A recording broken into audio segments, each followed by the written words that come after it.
जय हिंद, जय भारत साथियों, आप सभी के पास जितने पैसे रखे हुए हैं, चाहे वो बैंकों में, चाहे कहीं भी रखे अगर हों, कोशिश करिए कि ज़्यादा से ज़्यादा सेविंग कर सकें। कोशिश करिए कि उन पैसों का ज़रूरत से ज़्यादा इस्तेमाल ना किया जाए, जो लग्जूरियस आइटम है उसको ना खरीदा जाए। कोशिश करिए कि ज़्यादा से ज़्यादा पैसे आपके पास रहें, क्योंकि महंगाई हद से ज़्यादा बढ़ने वाली है। जी हाँ दोस्तों, जो ऑयल प्रोड्यूसिंग जो कंट्रीज़ हैं, जहाँ से हम कच्चे तेल लेकर आते हैं और उसके बाद यहाँ पेट्रोलियम प्रोडक्ट बनाते हैं, जैसे पेट्रोल हो गया, डीजल हो गया, इस प्रकार की जो ऑयल प्रोड्यूसिंग कंट्री है, इन कंट्रीज़ ने ये डिसीज़न लिया है कि 2 मिलियन बैरल पर डे कटौती करेंगे सप्लाई में। यानी कि 2 मिलियन बैरल पर डे की कटौती की जाएगी। जो भी सप्लाई हो रहा था कच्चे तेल में, तो उन कटौती जो की जाएगी उसकी वजह से भारत देश या फिर अन्य हर देशों में कहीं ना कहीं दाम बढ़ेंगे। और हमने देखा है कि जब भी पेट्रोल और डीजल के दाम बढ़ते हैं तो उसके साथ साथ जुड़ी हुई सारी की सारी वस्तुएं, चाहे वो ट्रांसपोर्टिंग से लेके खाद्यान्न की चीज़ें लेके खेती किसानी से लेके कपड़े लत्ते, हर चीज़ों की वस्तुएं बढ़ते जाती है। उसकी जो कीमत है वो बढ़ते जाती है, क्योंकि कहीं ना कहीं इंटरलिंकेज है, कहीं ना कहीं इसका लिंक है। और IEA एक संस्था है, इंटरनेशनल एनर्जी एजेंसी।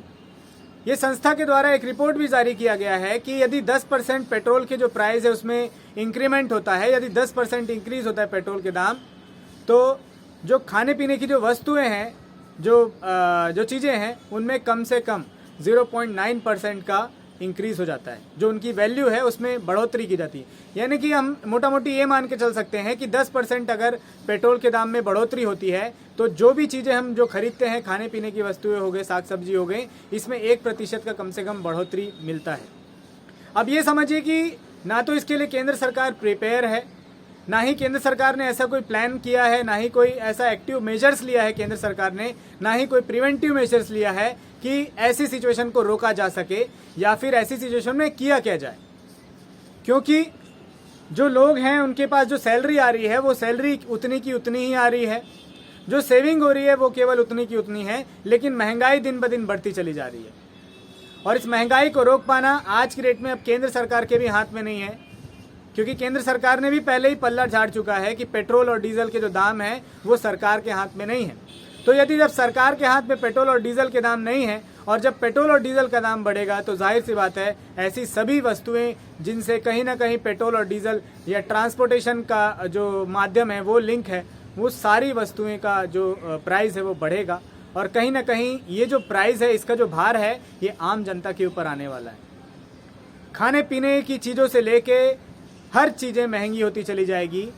यदि आपके पास पैसा है तो ही आप सर्वाइव कर पाएंगे, यदि आपके पास पैसा नहीं है तो यकीन मानिए आपका सर्वाइवल भी मुश्किल हो जाएगा। और हम तो ये देख पा रहे हैं कि भारत देश में आज कर्जे की दलदल में लोग ऐसे फंसे हुए हैं कि उससे निकल पाना भी असंभव है। लोग 100 रुपये कमा रहे हैं और 150 रुपये उनको कर्जा देना है।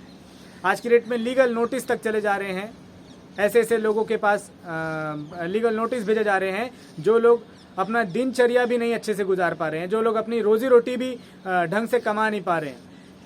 हमारा भारत देश का जो स्ट्रक्चर है वो ज़्यादातर उसमें अनऑर्गेनाइज सेक्टर में लोग काम करते हैं, लेकिन उसके बावजूद भी इस प्रकार से डिसीजन लेना, केंद्र सरकार का इस प्रकार से पल्ला झाड़ लेना, महंगाई चरम सीमा पर हो जाना, और उसके बावजूद केंद्र सरकार ऐसे ढोल पीटती है, ये बना दिया, ट्रेन बना दिया। जैसे कि अभी सिर्फ एग्जाम्पल लें,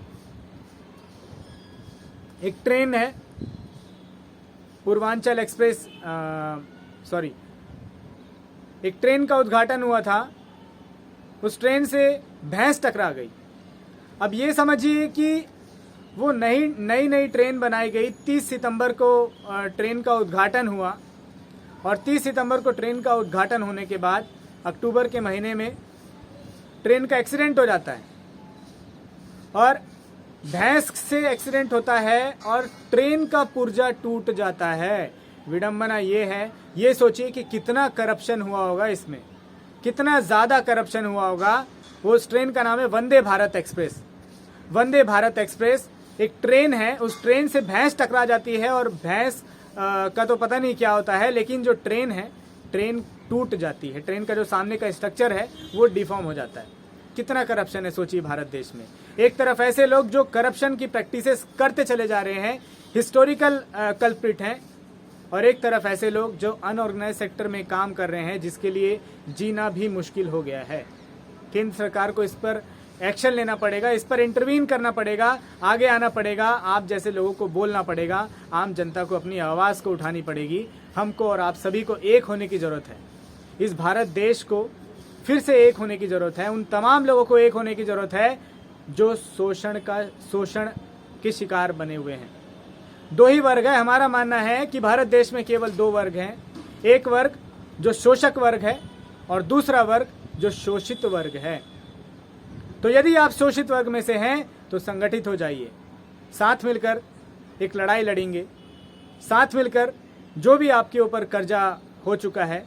हम कर्ज मुक्त भारत अभियान चला रहे हैं। हमारे गुरु श्री शाहनवाज चौधरी भारती जी के द्वारा कर्ज मुक्त भारत अभियान चलाया जा रहा है और उस अभियान के तहत फॉर्म भी भराया जा रहा है और लगभग 75 से 80 हज़ार के आसपास लोगों ने अभी तक फॉर्म भर दिया है। आप लोगों ने यदि फॉर्म नहीं भरा है तो मैं लिंक नीचे डिस्क्रिप्शन में भी दे दूंगा, और सर के पेज को भी फॉलो करिए श्री शाहनवाज चौधरी भारती जी के, ताकि ज़्यादा से ज़्यादा लोग तक पहुंच पाएँ, ज़्यादा से ज़्यादा लोग तक हमारा पेनिट्रेशन हो सके। और जी हाँ, लास्ट में इतना ही कहना चाहूँगा कि जितने भी आपके पास पैसे बचे हुए हैं, कोशिश करिए कि उनको बचा कर रखें, कोशिश करिए कि उनको फिजूल खर्ची ना करें, कोशिश करिए कि जो चीज़ें बाद में खरीदी जा सकती है, जो चीज़ों की आज की डेट में ज़रूरत नहीं है, फ्यूचर में ज़रूरत होगी, उन चीज़ों को फ्यूचर में ही खरीदें। आज अपने पैसे किसी भी तरह से बचा लें। आज के लिए इतना ही। जय हिंद, जय भारत।